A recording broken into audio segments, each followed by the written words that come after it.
जी, अस्सलाम वालेकुम, मैं हूँ खबर शदाद और आप देख रहे हैं मेरा यूट्यूब चैनल। और आज हमारे साथ मौजूद हैं शेख उसामा भाई, जिन्होंने एडमिशन अचीव किया माशाल्लाह क्लैगनफर्ड में। और हम इनसे जानते हैं क्लैगनफर्ड की इनकी जर्नी कैसे रही और अभी आरपी के करीब-करीब हैं, तो क्या मामलात चले, कैसे हुए? तो हम इनसे इनसे पूछते हैं, इनको कैसे इन्होंने अचीव किया अपना एडमिशन और क्या मुश्किलात इनको पेश आईं, क्या कुछ? तो अस्सलाम वालेकुम सर। सर, वालेकुम अस्सलाम, कैसे हैं आप?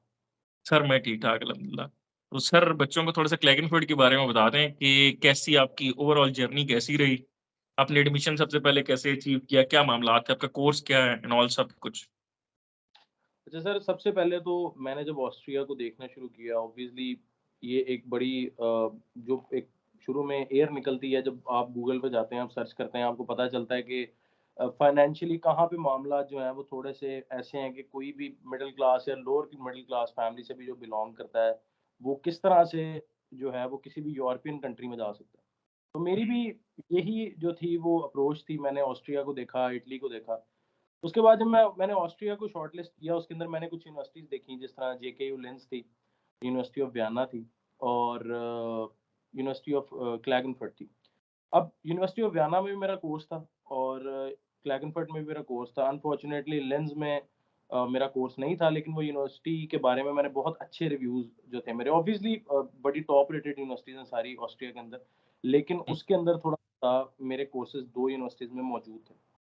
उसके बाद मैंने यूनिवर्सिटी ऑफ वियना में अप्लाई किया 2022 के अंदर अप्रैल में ठीक है। और मैंने सेम ऑलमोस्ट उन्हीं डेज़ के अंदर आई गेस 21 या 22 अप्रैल को मैंने क्लैगनफर्ट में भी अप्लाई कर दिया।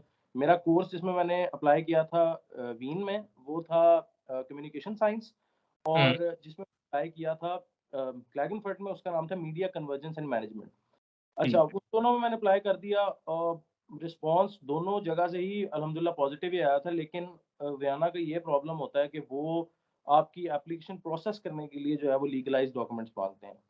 सही है। मेजॉरिटी जो यूनिवर्सिटीज़ हैं वियना के अंदर वो आपसे प्री जो है वो प्रोसेस के लिए जो है वो आपसे लीगलाइज़्ड डॉक्यूमेंट्स माँगते हैं, फिर वो प्रोसेस करते हैं, फिर वो आंसर करते हैं आपको। सही है। तो कि मैं उस टाइम पे इतना मतलब ऑब्वियसली रेडी भी नहीं था और मुझे कुछ ख़ास पता भी नहीं था। मैंने फिर जो है उस क्लैगनफर्ट की तरफ मैं गया, उन्होंने शुरू में वहाँ पे बड़ी बेसिक डॉक्यूमेंट्स चाहिए होते हैं, कोई ऐसी हर्डल्स नहीं है, जैसे कंसल्टेंट्स ने या लोगों ने वो बनाया हुआ है, पता नहीं क्या है और ऐसा कुछ नहीं है। आप हुँ, सिंपली आपकी जो ट्रांसक्रिप्ट है, जो डिग्री है और आईएलटीएस आपको नहीं चाहिए, आपको वहाँ पे बस आप अगर क्योंकि मैं मास्टर्स के लिए जा रहा था, बैचलर्स के लिए मेरा ये ख़्याल है कि वो कोई ना कोई सर्टिफ़िकेशन माँगते हैं क्लैगनफर्ट वाले क्योंकि उसमें ये है कि वो मिनिमम एजुकेशन जो है वो बैचलर्स कंसिडर कर रहे होते हैं कि हुँ, जो यूनिवर्सिटी है अगर वहाँ पे जो कोर्सेज़ थे अगर वो इंग्लिश में थे, तो फिर आप एक प्रोफिशिएंसी लेटर दे के जो है वो फर्दर जो हुँ, है वो अप्लाई कर ठीक। सकते हैं। बाकी क्लैगनफर्ट के जिस कोर्स में मेरा एडमिशन हुआ था, वो एक स्पेशल प्रोसीजर कोर्स है हुँ, और इस तरह ये मैं के पूछना चाह रहा था। हुँ, 4-5 और भी कोर्सेज़ हैं जो स्पेशल प्रोसीजर होते हैं, जिस तरह इंटरनेशनल मैनेजमेंट है और एक आई थिंक सो कम्युनिकेशन से रिलेटेड एक आधा और भी कोर्स है जो ठीक है। इंटरनेशनल आता है। हुँ, स्पेशल में और दूसरे में ये होता है कि स्पेशल के अंदर आपको कुछ 1-2 एडमिशन रिक्वायरमेंट्स हैं जो ज़्यादा फुलफिल करनी होती हैं। और सही है। इसकी दूसरी ख़ास बात ये होती है कि ये वन्स अ ईयर इनटेक होती है।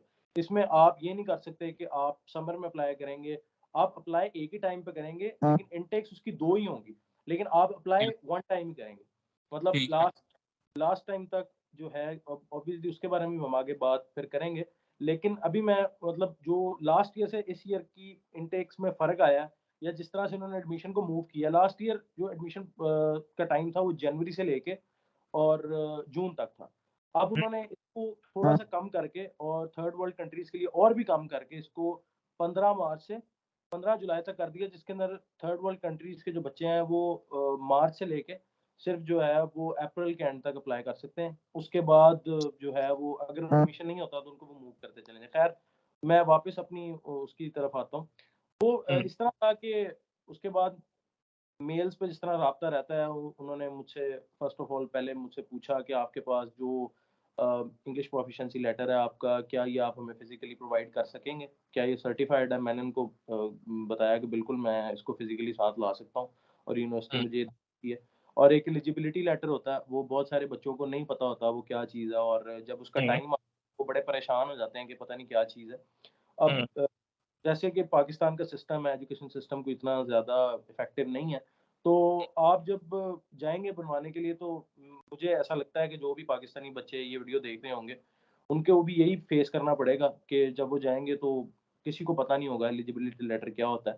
हुँ, तो आपको उसको कोप करना है, आपको किसी भी तरह अपने, और इसमें अगर आपको कोई भी कह रहा है कि जी रजिस्ट्रार से साइन करवाने हैं या उससे, ऐसी कोई बात नहीं है। कोई भी सर्टिफ़ाइड बंदा जो हुँ, यूनिवर्सिटी का एम्प्लॉयी है, प्रोफ़ेसर है, असिस्टेंट प्रोफ़ेसर है, एचओडी है, कोई भी है, अगर वो आपको साइन कर देता है, so that is more than enough. हाँ, वो एक्सेप्ट हो जाते हैं, बिल्कुल।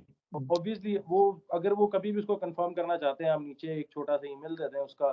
मेजॉरिटी लोगों का तो उनकी स्नैप में ही कोई ना कोई कॉन्टैक्ट होता है, या आप हाथ से लिख दें उसके ऊपर ईमेल या व्हाटएवर। वैसे वो करते वैसे नहीं हैं, जनरल लेकिन ईमेल पे भी ईमेल करते हैं बेशक। मतलब हुँ, अब कुछ हमारी हया बाकी है, वो कुछ जो है वो मेल-शेल करके नहीं पता करते।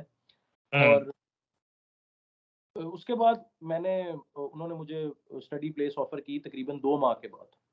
मैंने हुँ, अप्लाई किया था, और ऑब्वियसली इतने टाइम से एडमिशन खुले हुए थे, और मैंने क्लैगनफर्ट को तब तक शॉर्टलिस्ट नहीं किया था। तो हुँ, मुझे क्लैगनफर्ट का लेट पता चला था। अब हुँ, एडमिशन थे वो जनवरी से ओपन थे, और हुँ, 35 से थी मेरे कोर्स की। तो तब हाँ। तक तो मतलब 200-250 बच्चे अप्लाई कर चुके थे। लेकिन आई वाज़ फॉर्च्यूनेट इनफ कि मैंने अप्रैल में अप्लाई किया, और बिल्कुल क्लोजिंग डेज़ थे। 5-6 दिन पहले जब कोर्स की डेडलाइन खत्म होने वाली थी, तो उन्होंने उस टाइम पे मुझे मेल आई, and I was lucky enough कि मुझे जो है वहाँ पे उन्होंने मुझे ऑफ़र किया। आपने 7 डेज़ के अंदर-अंदर उनको एक्सेप्ट करनी होती है, नहीं तो एक्सेप्ट वो आपकी हुँ, प्लेस है वो फिर चली जाती है। तो मैंने ख़ैर हुँ, इन टाइम उनको बता दिया कि ये सारा है सिनेरियो, और फिर हुँ, उन्होंने एक कंडीशनल ऑफ़र लेटर मुझे प्रोवाइड किया, जिसकी ये कंडीशन होती है कि आप लीगलाइज़्ड डॉक्यूमेंट्स जो हैं उसके स्कैन सेंड कर दें। ये बड़ी यहाँ पे एक इम्पोर्टेंट बात है हुँ, कि क्लैगनफर्ट के अंदर जो स्पेशल एडमिशन प्रोसीजर है, उसके अंदर अगर आप फॉर एग्ज़ाम्पल अपने डॉक्यूमेंट्स के सिर्फ़ स्कैन्स प्रोवाइड कर देते हैं, तो आपको हुँ, वो वाया ईमेल ही आपका फाइनल ऑफ़र लेटर प्रोवाइड कर देते हैं, व्हिच इज़ अ, मतलब ये बाकी नहीं है कहीं पे भी। और उसके ऊपर लिखा होता है, जो आपको कंडीशनल भी आता है, आप कंडीशनल के ऊपर भी अपना रेज़िडेंस परमिट जो है वो फ़ाइल कर सकते हैं। फाइल कर सकते ऐसा बाकी यूनिवर्सिटीज़ में नहीं, इवन दो उन्होंने उसके ऑफर लेटर के ऊपर लिखा होता है कि हैं। You can use this document for any bureaucratic use, और वीज़ा वगैरह अप्लाई हुँ, करने के लिए हुँ, आप इसको बिल्कुल इस्तेमाल कर मैंने सकते देखा हैं। आपका लेटर बिल्कुल। हुँ, हाँ, ये जो है ये एक बहुत उसका प्लस पॉइंट मुझे लगा, और शायद अब सुनने में आ रहा है कि शायद वो इसको थोड़ा-सा चेंज कर रहे हैं, लेकिन स्टिल वो उन्होंने इस चीज़ को चेंज नहीं किया कि जो ऑफर लेटर कंडीशनल देंगे, आप स्टिल आरपी उस पे फाइल कर सकते हैं। लेकिन ऑब्वियसली फिर वो जब आरपी मजिस्ट्रेट के पास चला जाएगा, और मजिस्ट्रेट जो है वो फिर यूनिवर्सिटी से कॉन्टैक्ट करेगा, तो वो वहाँ से फिर कन्फर्मेशन मिलेगी उसको कि हमने बच्चे को फाइनलाइज़ कर दिया। आप जो है इसको मज़ीद आगे प्रोसीड कर लें। हुँ, डेफ़िनिटली मजिस्ट्रेट कॉन्टैक्ट करेगा।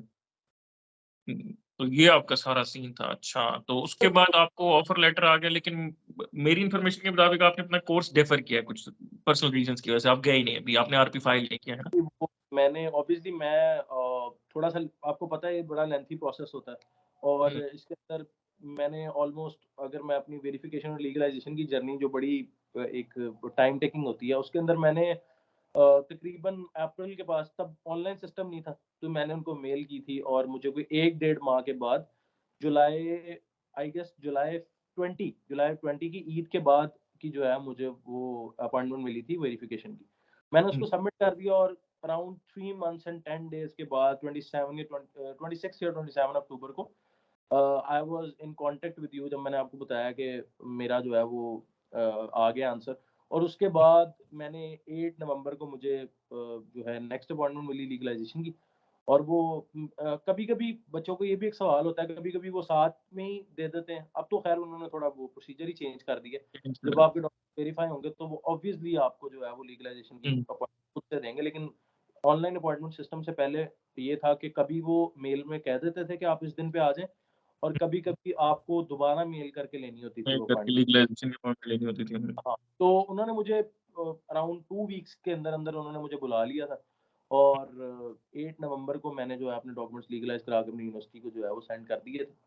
और मार्च में मैं वैसे तो मेरा जो है वो कोर्स, लेकिन ऑब्वियसली जब आप उनको लीगलाइज्ड डॉक्यूमेंट्स दे देते हैं, तो उसके बाद आप उसको डेफर कर सकते हैं। उसके बगैर कंडीशनल ऑफर पे आप उसको डेफर नहीं कर सकते। नहीं कर सकते। तो ऐसा नहीं है कि आपको कंडीशनल ऑफर लेटर मिल गया और आप इन टाइम नहीं है और उसके बाद आप उनको कहें जी मेरा यही, तो वो आपको यही रिकमेंड करेंगे कि आप नेक्स्ट ईयर जो है वो दोबारा अप्लाई करें। लेकिन देयर आर गुड चांसेस कि आपको फिर वो कंसीडर कर लेंगे। हाँ, मतलब फिर तो चांसेस आपके लिए बहुत हाई हैं। चलें, ये तो ठीक हो गया, आपका क्लैकेनफर्ड का मामला सारा ठीक हो गया, तो आप यूनिवर्सिटी ऑफ वियना को कंसीडर नहीं कर रहे? क्योंकि अब आपके पास टाइम तो है। टाइम भी थोड़ा है, लेकिन मैं कंसिडर करूँगा। मैंने आपसे इस हुँ, बारे में बात भी की थी कि अभी बच्चों के इन्फॉर्मेशन के लिए भी कल से जो है, मतलब आज हम 8 को ये वीडियो रिकॉर्ड कर रहे हैं। मुझे नहीं पता ये कब अपलोड होगी, लेकिन 9th ऑफ जनवरी को जो है वो एडमिशंस ओपन हो रहे हैं ऑलमोस्ट सारे कोर्सेज़ के फॉर ये मार्च। सिर्फ वियना के भी? यस, लेकिन उसमें ये है कि obviously being a Pakistani we are unfortunate कि हम ऑब्वियसली जनवरी में अप्लाई करके अगर कोई बच्चा, अगर तो उसके पास रेजिडेंस परमिट की है कोई अपॉइंटमेंट आजकल की, जो कि still you are not gonna make it, क्योंकि 2 ढाई हाँ, माह में इट्स वेरी मतलब बहुत मुश्किल है। क्योंकि वियना में एक तो रश ज़्यादा है, मजिस्ट्रेट बिज़ी ज़्यादा है और टाइम जो है वो थोड़ा-सा यूजुअल सिटीज़ से थोड़ा-सा 1-2 वीक 3 वीक ज़्यादा लग जाते हैं। अगर कहीं पे 8 वीक्स, तो वहाँ से 10 से 11 ये, मतलब ये फीडबैक है लोगों का। ऐसे ही? तो उस हिसाब से जो है आपको 8 से 10 वीक 12 वीक चाहिए, तो उसके अंदर भी अप्रैल हो जाएगा और मार्च के एंड तक आपको जॉइन करना है। अपने हुँ। डॉक्यूमेंट सेंड करने हैं डॉक्यूमेंट्स, फिर एक फाइनल ऑफर लेटर आएगा, फिर मतलब इट्स डिफिकल्ट। हाँ, इट्स टाइम टेकिंग, फिर आपने अकोमोडेशन ढूँढनी है, अकोमोडेशन का बहुत मसला है आजकल। Accommodation is a very very tough thing right now. मतलब मुझे अकोमोडेशन मैंने रफली, मेरा ख़्याल है कि अगस्त में मैंने अपनी अकोमोडेशन ले ली थी। हुँ, अगस्त में मैंने मार्च के लिए ली थी and it took me around 1 and half months. मैंने हुँ। मतलब डे एंड डे ऑफ जो है वो मैंने सुबह-शाम मेहनत की इसको हासिल करने के लिए। हाँ, और मुझे बता। मुझे मुझे एक मेरे दोस्त हैं, वो भी क्लैगनफर्ट में ही होते हैं, तो मेरी उनसे बात हुई तो उन्होंने कहा यार आप ना oead.at पे ट्राई करो। जो हुँ, वो वैसे 5 यूरोज़ जो है वो लेते हैं आपकी रजिस्ट्रेशन फ़ी, लेकिन उनकी अच्छी चीज़ ये है कि अगर वो आपको अकोमोडेशन नहीं दे पाते, तो वो हुँ, 35 यूरो आपको रिफंड कर देते हैं। रिफंड। हुँ, और ऐसा एकेडमिकल हेल्प पे एक बहुत जो है वो मशहूर होम फॉर स्टूडेंट्स, बड़ी हुँ, एक मशहूर वेबसाइट है, आप वहाँ से भी अकोमोडेशन ले सकते हैं।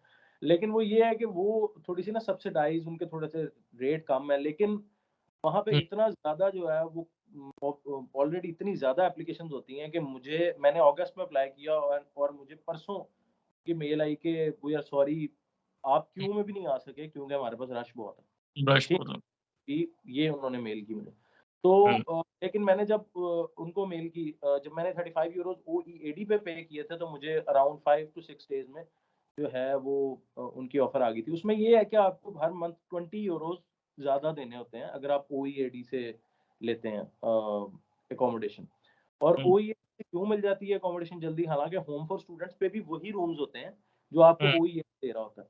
लेकिन ओईएडी जो है वो एक स्टूडेंट, आप समझ लें कि सब्सिडाइज़ करके जो प्राइसेज़, या जो बच्चे इंटरनेशनल स्टूडेंट्स हैं, उनके लिए वो एक ऑर्गनाइज़ेशन है जो काम कर रही है, जो बच्चों हुँ। को सपोर्ट करना चाहती है। उसके अंदर फिर ऐसे ये ही भी है, है, वो एआईटी का काम ही यही है बिल्कुल। हुँ, एग्ज़ैक्टली, अब जिस तरह आपको पता है जेकेयू और बाकी कोर्सेज़, और एक बड़ी इम्पोर्टेंट चीज़ और भी कि इस साल जो है वो बहुत सारी यूनिवर्सिटीज़ ने बहुत सारे कोर्सेज़ पे, जहाँ पे अंधाधुंध कंसल्टेंट्स जो हैं वो अप्लाई कर रहे थे बच्चों को, उन्होंने 50 यूरो, 100 यूरो। अभी एक ठीक है। आपको मैं बताता हूँ, एक इंटरनेशनल मैनेजमेंट के नाम से कोर्स है, स्पेशल प्रोसीजर है, और स्पेशल प्रोसीजर में they need international students and जब कोर्स का नाम इंटरनेशनल मैनेजमेंट है, तो आपको तो इंटरनेशनल स्टूडेंट्स चाहिए ही चाहिए। इवन के उसके हुँ, एक रेशियो है, प्रॉपर एक रेशियो है 50% के, आपने 50% इंटरनेशनल स्टूडेंट्स लेने हैं अदर देन यूरोप। उसकी हुँ, ये मतलब एक बहुत गोल्डन अपॉर्च्युनिटी होती है। 35 में से 50% का मतलब है कि 16-17 बच्चे जो हैं वो आपके जो है वो थर्ड वर्ल्ड से होंगे। तो उसके ऊपर भी उन्होंने 50 यूरो एप्लीकेशन फीस रख दी है। सर कि मैं कंसल्टेंट्स काम खराब कर रहे हैं ना। एग्ज़ैक्टली। और आप देखें कि इतना ज़्यादा ख़राब कर दिया कि जब हम फाइनेंशियल स्टेटमेंट की बात करते हैं और ये बैंक स्टेटमेंट की बात करते हैं, और बच्चों के जो आजकल बच्चों को यूरो कैरी करने पड़ रहे हैं रेज़िडेंस परमिट के अप्रूवल पे, उस सब की बात करते हैं, तो ये चीज़ें इतनी ज़्यादा कॉम्प्लिकेटेड नहीं थी। लेकिन हुँ, ये ऐसे ऐसे फॉर्च्यूनेटली कुछ हमने कर दी, हमने मौका दिया ना लोगों को कि वो हमारे डिसीजंस लें और हुँ, फिर वो हमें भी खराब करें। और ये सिर्फ मतलब इसमें सिर्फ कंसल्टेंट्स का नुकसान नहीं है, इसमें सबसे ज़्यादा नुकसान तो एप्लीकेंट्स का है जो अप्लाई कर राइट। रहे हो। ये सारे मामलात हैं बस इसके। चलो, ठीक है शेख साहब, बहुत शुक्रिया आपके टाइम का और thank you so much for watching. Sheikh साहब, आपसे एक वीडियो और रिकॉर्ड करेंगे इंशाल्लाह, जिसमें कुछ और थोड़ी जनरल बातें करेंगे। Wait for the part 2।